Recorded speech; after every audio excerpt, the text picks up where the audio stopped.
നൊയമ്പുകാലം 2-ാം വാരം ഞായർ. തിരുവചനം. അപ്പോൾ മേഘത്തിൽ നിന്ന് ഒരു സ്വരം കേട്ടു, ഇവൻ എൻ്റെ പുത്രൻ, എൻ്റെ തിരഞ്ഞെടുക്കപ്പെട്ടവൻ, ഇവൻ്റെ വാക്ക് ശ്രവിക്കുവിൻ. ലൂക്കായുടെ സുവിശേഷം 9-ാം അധ്യായം 35-ാം തിരുവചനം.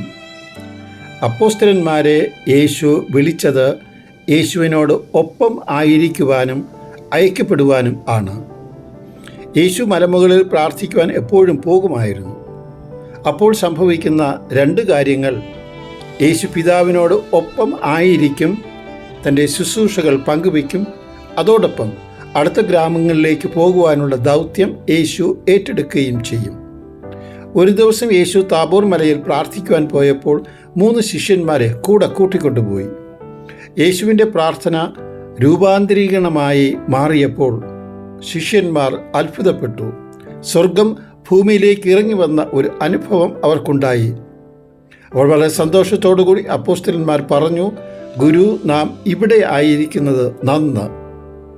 കർത്താവ് ആത്മീയമായ അനുഗ്രഹങ്ങൾ തന്ന് അപ്പോസ്തലന്മാരെ തൻ്റെ അടുക്കലേക്ക് വിളിക്കുന്നത് ആത്മീയ നിർവൃതി അടഞ്ഞ് ഇരിക്കുവാനല്ല, രംഗത്ത് നിന്ന് പ്രവർത്തിക്കുവാനാണ്. ഉടനെ സ്വർഗത്തു നിന്നൊരു സ്വരം വന്നു, ഇവൻ്റെ വാക്ക് ശ്രവിക്കുവിൻ. എൻ്റെ പ്രിയപുത്രനെ ശ്രവിക്കുവിൻ എന്ന് പറയുമ്പോൾ അർത്ഥമാക്കുന്നത് വചനം പ്രാവർത്തികമാക്കുവാനാണ്, വചനം ഫലം പുറപ്പെടുവിക്കുവാനാണ്.